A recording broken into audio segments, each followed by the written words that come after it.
Back at Joseph's corridor, Lavinia and Joseph were having a fight. The Cat King was swinging his sword at his daughter. However, she was able to block it with each swing. Right when he was about to go for her stomach, Lavinia used her magic to break her father's sword. "Well, father," Lavinia said, letting the sword go into pieces and crumble to the floor. "It looks like there's nothing you can do." While he was attempting to gather up the remains of his trusty weapon, Joseph looked at his daughter with anger in her ear. "Is that so?" he asked. He got up and slapped her in the face, causing her to fall to the floor. "Oh no!" Lucy cried. She went to help her daughter and wanted to, but it appeared that was all lost.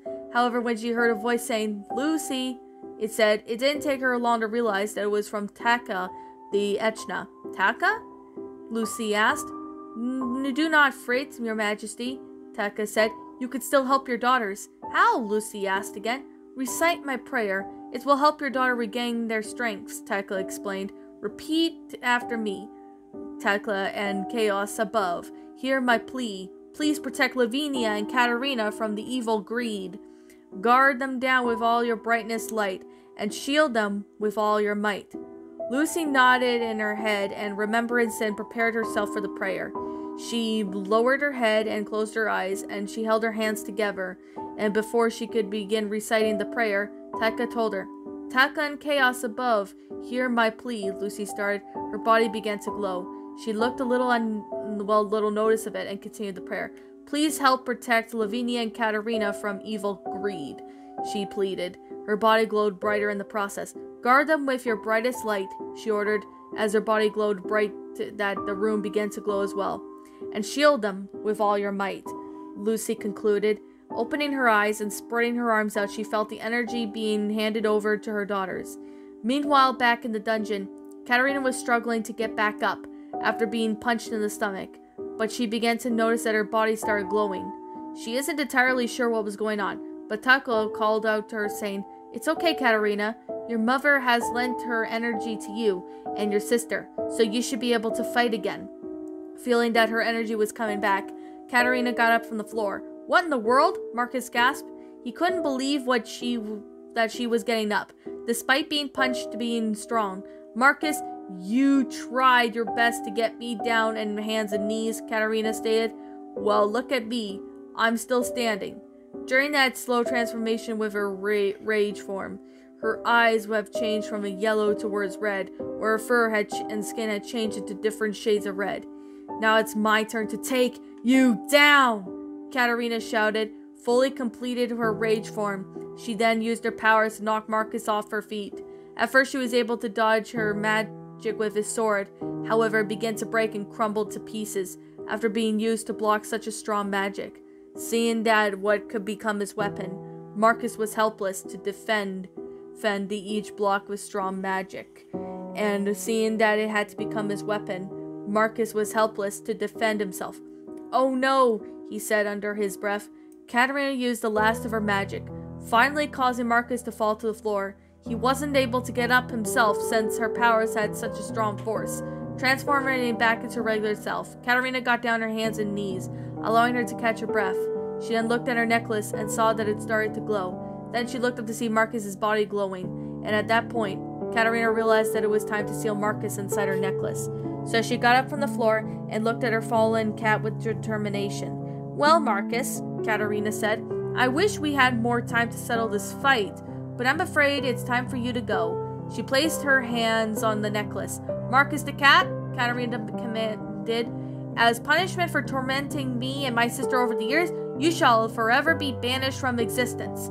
You shall join the rest of your friends." She held the necklace out and began to suck Marcus in.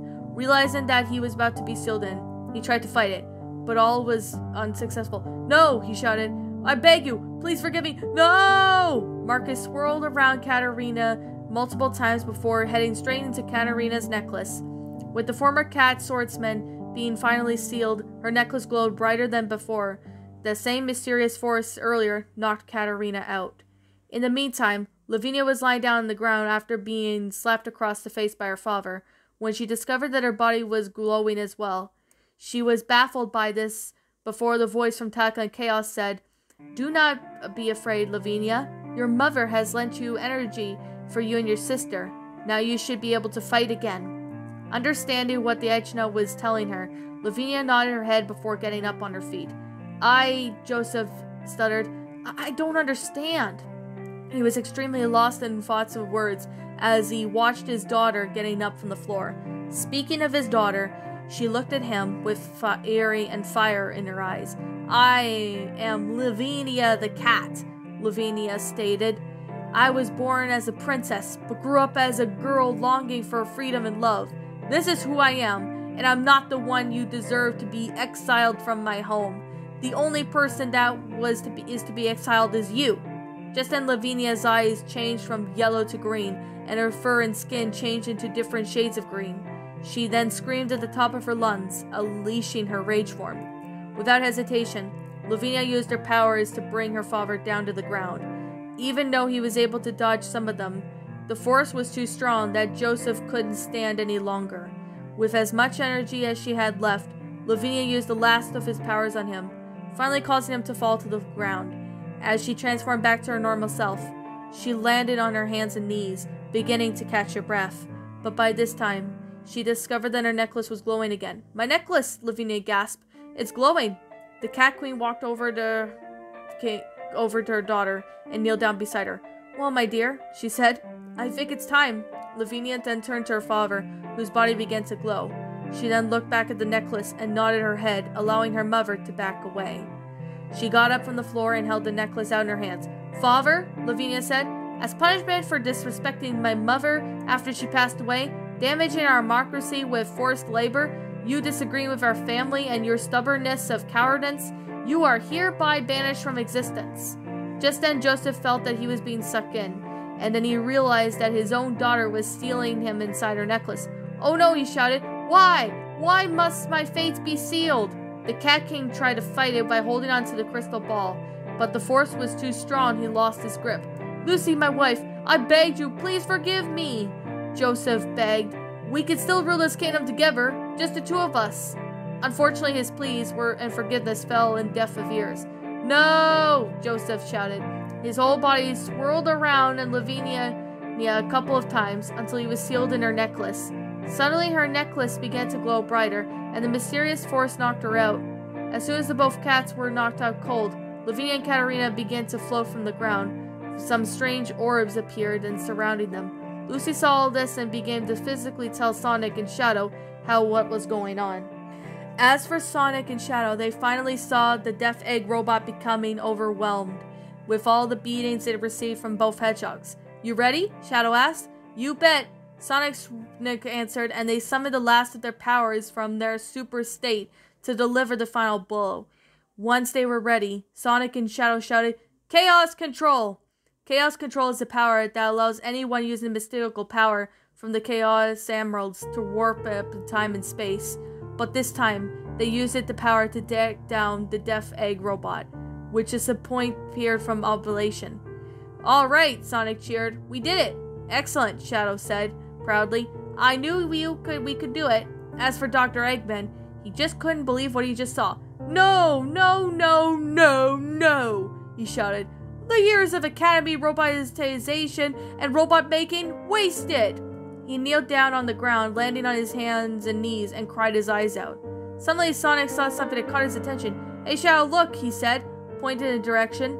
Shadow turned to see his rival's direction and saw two orbs, the ones that were green and one was red. What are they? He asked.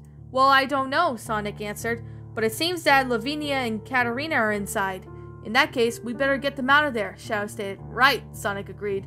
I'll get Lavinia and I'll get Katerina, Shadow replied. They flew their way to the orbs. Shadow went to the red orb while Sonic went to the green one. Shadow popped inside and saw Katerina floating unconscious. Katerina, he said. Once he heard someone calling her name, Katerina opened her eyes and saw Ultimate Lifeform. Shadow? She asked weakly. Take my hand, Shadow said, as she did what she was told by taking his hand. And as for Sonic, he popped the orb and saw Lavinia unconscious and floating. Lavinia? He said. Lavinia opened her eyes and saw her brother. Sonic? She asked weakly. Is that you? Yes, it's me, Sonic answered. Come on, take my hand. He reached out his hand for his sister, who immediately took it. Both hedgehogs managed to take the cat twins out of their orbs and safely place them on the balcony that led to Lavinia's bedroom. "Are you girls okay?" Sonic asked. "Yeah," Lavinia said. "We are," Katarina replied. Both girls looked up at the sky where their orbs were at. "What in the world are those?" Katarina asked. Lavinia examined each orb and discovered that they contained some troublesome pasts of their ancestors.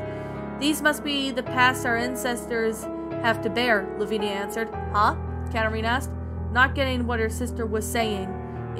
"Our ancestors faced a horrible circumstance that they sealed for those who have did them wrong in their necklaces," as Lavinia explained. "Well, I see," Katarina said. "What should we do with them?" Shadow asked. After a moment of thinking, Lavinia held her necklace and said, "I think it's time that we should get rid of these dark such pasts that haunted us." She then turned to look at her brother, who nodded his head, and he picked her up and flew past the sky. At first, Katarina was confused by what they were doing, but Shadow, though, knowing that Sonic was doing, he picked her up and flew her to the sky to catch up with the duo. "I see," Katarina said. "We gotta erase these dark memories of our ancestors with our light of hope, right?" "Exactly," Lavinia stated. Shall we?" Her twin sister nodded, heading her out, and said, "Of course, yes." They summoned 2 separate bowls, and once again one was green while the other one was red. At the same time, Sonic and Shadow summoned the 2 golden arrows for the girls. "Why, thank you, Sonic," Lavinia said. "Anytime, sis," Sonic said, winking at the Lavinia and giving her the thumbs up. "Thanks, Shadow," Katarina said. "It's my pleasure, Katarina," Shadow said, giving his friend a heartwarming smile. "All right, guys," Lavinia called. "Let's do this." The cat twins had set their arrows, pulling them back with the help of their arrows, aiming them at the orbs. "Ready?" Lavinia called. "Aim," and after a minute of silence, after correcting their aim, Lavinia shouted, "Fire!" And with that being said, the cat twins and shot their arrows with both the orbs, shattering them and unleashing a bright light. Sonic, Shadow, Lavinia, and Katarina braced themselves, not knowing what the light might do to them. The light was so powerful that it brought down to the castle, turned everyone who was his statues back to normal. Some of them fell over the ground as they were standing on one leg. When they realized they were back to normal, they began to cheer. "I knew Sonic could do it," Amy said, clasping her hands together. "All right, Sonic," Tails cheered. "What in the world?" Antoni asked, after getting up from the ground. "Antoni, look," Sally said, pointing at the sky. It was everyone that saw Shadow, Sonic, Lavinia, and Katarina flying as they took down Dr. Eggman in the kingdom. Upon the realization, they cheered even more for the heroes. Meanwhile, back in the forest, Clove was sobbing much that she couldn't breathe deeply. She realized that something was shining down on her, so she looked up and saw a bright light around the castle walls. Because of how powerful the light was, the castle walls crumbled and fell to the ground. Clove wiped away the tears from her eyes, and the light began to dim. Just then Rotar popped up from the tent to know what was going on. "Clove?" he asked. "What happened?" She was speechless and wasn't sure where to start. I don't know," Clove explained. "I saw a strange light, and the next thing I knew is the castle walls are down." "Oh, I see," Rotar answered. "Sonic must have done it. He must have saved his sisters." "Sonic?" Clove asked. "Oh, sorry about that," the walrus said, clearing his throat. "He's a friend of ours." The pronghorn nodded her head, seemingly to understand what he said. "Oh, anyway," Rotar said, changing the subject, "Cassia is up and ready to see you." She is? Clove asked. "Is she okay?" "Yes," Rotar stated. "The operation was a complete success." Clove got up from her chair and immediately hugged the walrus, who hugged her in return. "Oh, thank you, Rotar," she cried in happiness. "It was my pleasure, Clove," Rotar replied. "You ready to see her?" After getting herself ready together, Clove said, "Yes, I'm ready." Then they went inside the tent, and where she was greeted by Cassia, who had fully recovered from her sickness. "Hi, Clove," she greeted. Clove then couldn't believe her eyes. She began to cry tears of joy, and she walked over towards her little sister and hugged her. "Hi, Cass," Clove said, with tears falling from her face. Once the pronghorn sisters broke away, Cassia saw her sister crying. "Sis?" she asked. "What? Did I make you cry?" "No, Cass," Clove said, wiping their tears and smiling at her sister. "I'm just so happy to see you." "And I'm happy to see you too," Cassia said. They shared another hug, and at that moment happy tears. They both looked at their allies. Bunny the robot, Rabbit, Khalid, Monkey Khan, and Nicole the Hololynx Thank you guys so much for helping my sister, Clove said, bowing her head with gratitude. Oh, that was no problem, Sugar, Bunny said, winking at her. It was our pleasure, Monkey Kong said with a bow. You're very welcome, Clove, Nicole replied. Then Clove turned to look at Rotar before walking up towards him. Thank you so much for helping, Rotar, she said. You're very welcome, Clove, Rotar said. He began to blush with surprise as the pronghorn kissed him on the cheek. But then he smiled at her, and they both shared a passionate kiss. Ew, Cassia groaned. That's sick. I know, right? Nicole said, seemingly joking with the youngster pronghorn. And actually, however, she was only teasing. Now, out of nowhere, Sally and Anthony entered the tent with some good news. Guys, the chipmunk said, you guys gotta see this. Everyone began to make their way where the castle was standing to see their old friends. Even though Cassia had a hard time running at first, she was capable to keep up with the rest of the freedom fighters. As they raced down towards the fallen kingdom, Bunny said, I knew Sugar Hog can do it.